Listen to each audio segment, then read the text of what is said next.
I gotta admit, this well, viewpoint is just great. It really looks awesome. It sort of looks like we're in the mountains. Yeah, it's pretty beautiful. And it's cold.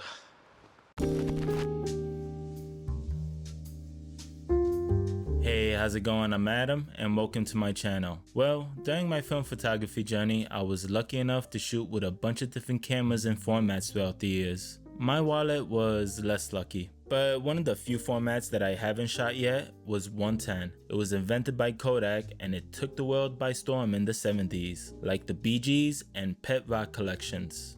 Yeah, that was a thing. So what better way to start the new year and feed my gear acquisition syndrome and finally try the format. I picked up the Lomomatic 110, a new pocket-friendly camera in the market by Lomography that was released last year. For those of you who think 110 is just a level down from 120, then you are in for a surprise. Today's video will be more about my first impression of the format, a little bit about the camera, and laughing at my struggle. Let's start. It started snowing here in Poznan, a point and shoot nightmare, and sadly, I don't think Eeyore made it. I met up with my friendos, Michael, Jacob, and Matthew.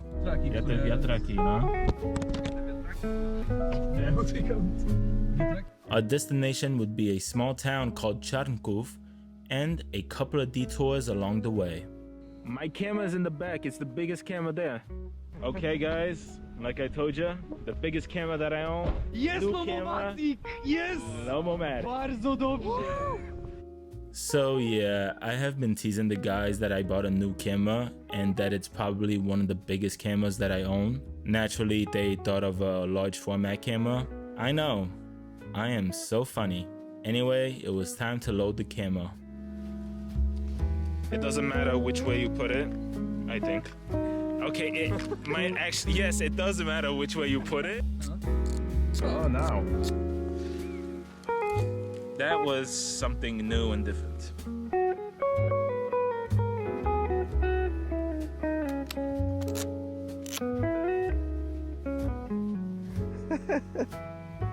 I'm not gonna fall. The shutter sound is really quiet and the quality is, well, let's just say you won't be making large prints with them. Oh, you got okay. strength in it. Yeah. You covered the flash with your hand, but I'm pretty sure it'll turn out. I'm pretty sure, yeah. Right. The layering is great, nice separation, and it's in focus. Just goes to show, I am the least talented photographer in my friend group.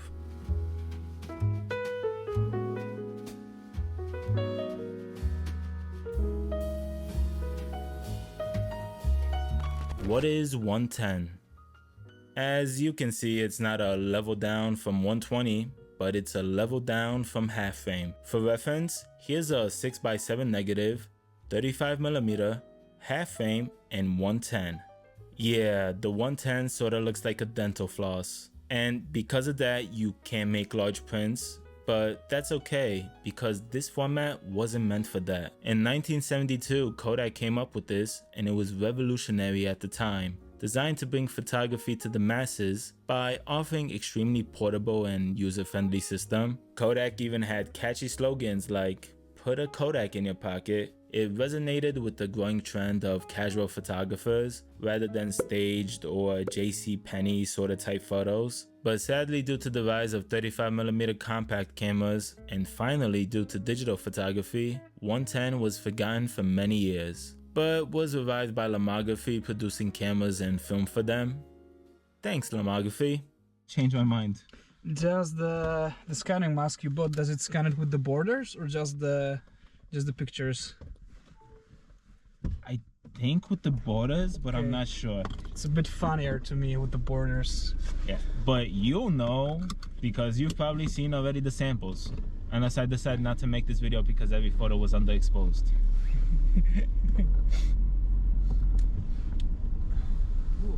Got him. But not in 4K. I had that. It wouldn't be this channel if that didn't happen. it was time for the second detour, this abandoned gas station. It sorta made me regret not bringing a medium format camera.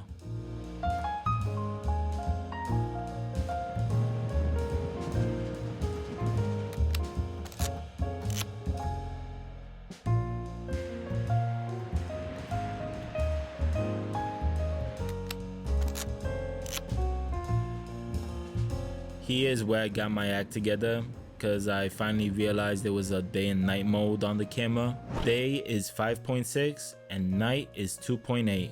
And sadly up to now, I was shooting with an extremely low f-stop. The more you know.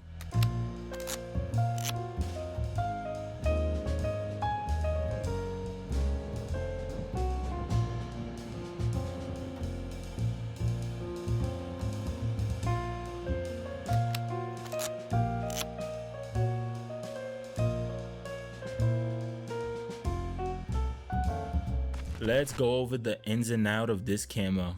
This pocket size friendly camera has zone focusing, and if you have been watching this channel for a while, then you probably know that I have no distance awareness, making this camera extremely difficult for me to use. You change it here going from 0.8, 1.5, 3 meters, and infinity. The lens is glass housing the Minotaur 23mm, which in 35mm is like 46.5. It's pretty tight. The day and night mode that I mentioned before, and under that, just in case a shapeshifter possessed your friends and you needed to free them, the double exposure button.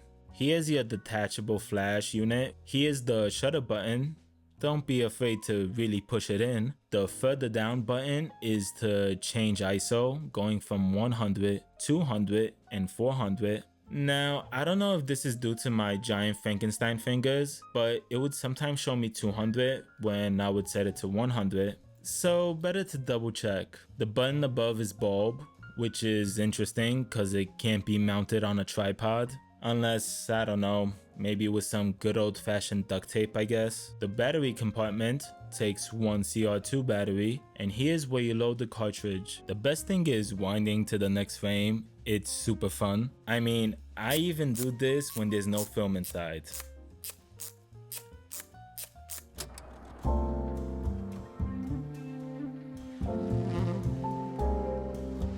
We finally made it to our destination, Charnkov. But first things first, coffee. I got some coffee and chocolate lava cake, cause I have no self-control. One thing that I did notice is the camera loves flash. The photo seems to look overall better when you use it. Anyway, with Orca 100 done, it was time to load in some Lomo 92 Kissing Sun, or something like that. I go to the gym. And I would be rating it at 200, hopefully being able to fool the snow.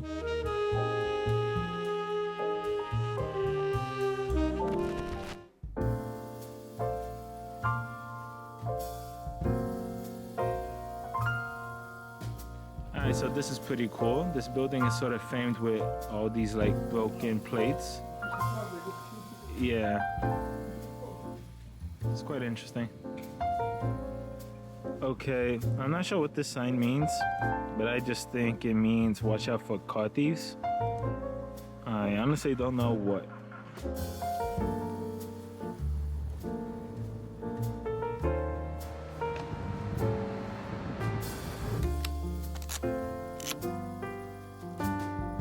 We made it towards the town's overlook of the city. It was a really great place. One thing that I do gotta admit is going up those stairs, etc. It made me really happy that I had a camera that I can throw in my pocket and not carry heavy gear and the backpack.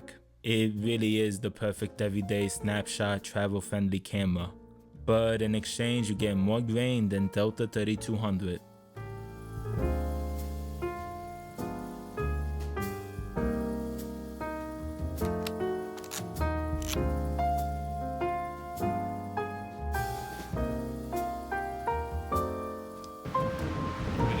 Good luck, buddy.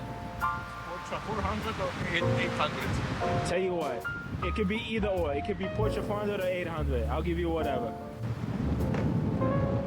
He's doing it. He's doing it. Yeah. Okay, you're only getting half a roll. I'm gonna cut it in half. The cons of 110. Besides the worst quality and that these cartridges only hold 24 frames instead of 36, is developing and scanning. Not all film labs can develop 110, so make sure you do have a place before you pick up a 110 camera. And possibly the most common complaint, scanning/cost. When you do finally find a lab that can scan 110, oftentimes it's more expensive than regular 35mm, plus you get lower quality and less frames. That's why all the photos that you've seen here today were scanned with my Fuji X-T5 and converted with Negative Lab Pro in order to save a bit of moolah. Keep in mind, prices for 110 cartridges are just slightly cheaper than regular 35mm film. Once again, less images and worse quality. So I can see this being a major factor for people not wanting to shoot this format regularly. It was getting late and dark soon, so we visited our last destination, which was the Lomomatic.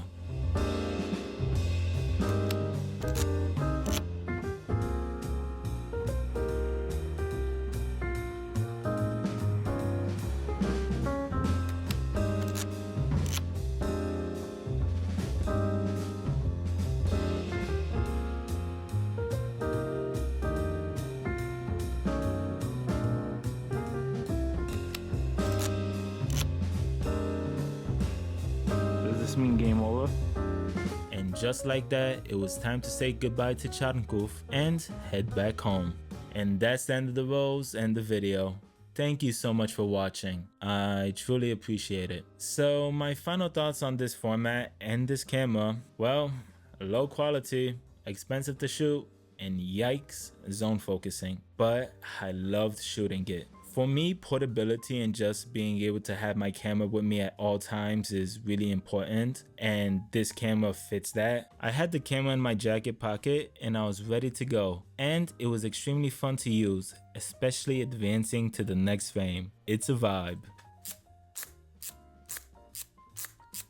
Plus, when I'm done, I can just pop out the back, I'm done, or I can switch film mid-roll while only losing one frame, thanks to the cartridge design. Also, obviously I'm terrible at zone focusing, but hopefully this camera will help me learn, because I definitely plan to have it with me a lot. Not for professional work, obviously, but casual snapshots. Also, gotta say the Lomomatic 110 camera is not bad. I was shooting in extremely cold weather and a snowy situation, and this camera worked perfectly fine. It gave me okay results. I imagine in normal sunny conditions the results would be even better. Two things that I did notice about this camera was, one, the ISO thing, but once again I'm not sure if that's my fault or the camera's. And the second thing, when it's cold out, it could be harder to open up the camera. But also I was shooting at -3, -5 weather, so I don't really blame it. I don't even want to go outside in that kind of weather. I know it may not make sense to shoot 110, but sometimes fun beats logic. Anyway, thanks to my friendos for the great time. It was extremely fun. And yeah, like, subscribe, you know, do all that jazz. Take care. Well, Mr. Log, that's a pretty cool hat. Just not for this weather.